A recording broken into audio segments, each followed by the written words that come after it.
Guys video చివరి వరకు చూడండి. మన మాడగడ గ్రామస్తులకు ఉపాధి లేకుండా చేయడానికి చూస్తున్న ఫారెస్ట్ డిపార్ట్మెంట్ వాళ్ళ దౌర్జన్యం చూడండి ఒకసారి. హాయ్ ఫ్రెండ్స్, ఇది చూడండి ఒకసారి. ఇది ఫారెస్ట్ ఆఫీసర్లు చేస్తున్న దౌర్జన్యాలు. ఇవి మా పొట్ట కొట్టడానికి, మా జీవన ఉపాధిని ఎన్ని దారుణాలు చేస్తున్నారు చూడండి. ఇది అంతకుముందు ఇక్కడ ఉయ్యాలో ఉండింది,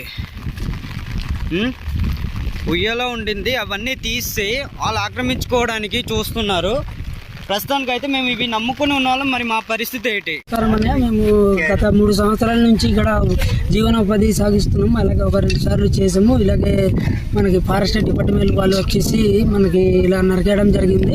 అలాగని నీరు కాముకున్నాము. రీసెంట్గా ఒక 3 రోజులు అయ్యింది సార్. ఇంత కష్టపడి మేము కింద నుంచి కూలి వాళ్ళకి అంటే తీసుకొచ్చి మనము ఇది మనకి ఫారెస్ట్ నుంచి ఏమో మొక్కలు గట్రా ఏమి నరకడాలు ఇవేమో చేయలేదు సార్. మనము ఓన్గా మనకి ఊరు నుంచి బొంగులు కొనుక్కొని వచ్చి ఇక్కడ ఏర్పాటు చేసాం సార్. మేము ఒక 5గురికి అలా కూలీ ఇచ్చేసి మనం పని చేయించాం సార్. గుడిసి చేయించుకున్నాము. చిన్న తారపలకి వేసి ఇక్కడ మనం టిఫిన్ అమ్ముకుంటున్నాం సార్. గత 3 సంవత్సరాలు అయింది.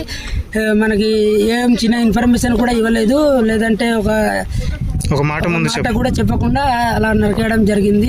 ఇది మనకి డిప్యూటీ సీఎం దగ్గర హైలైట్ చూడండి సార్. చాలా అన్యాయాలు జరుగుతున్నాయి. మనదే అని కాదు, మనకి చుట్టుపక్కల ఉన్న ఉయ్యాలలు ఇవి కూడా తీసేయమనేసి వాటి కూడా నరికేశారు. ఇలా నరికేశారు. ఇలాగ మనకి কুলি বুতি করি খাইবা লোক আমু গন্দা বান্ধি আমু গোটে দিন বুতি গলে আমকে 300 মিলছি।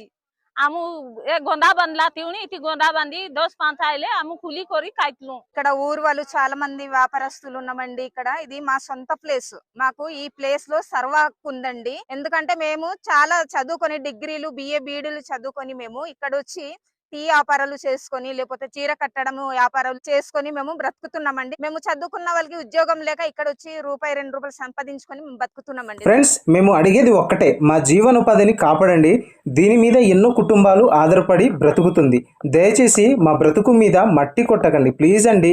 ఈ వీడియో అందరికీ షేర్ చేయండి. సీఎం సార్ మరియు ఉప ముఖ్యమంత్రి అయిన సార్ పవన్ కళ్యాణ్ గారు దృష్టికి వెళ్ళే వరకు షేర్ చేయండి. మాకు న్యాయం జరిగేలా జరిగించండి. ధన్యవాదములు.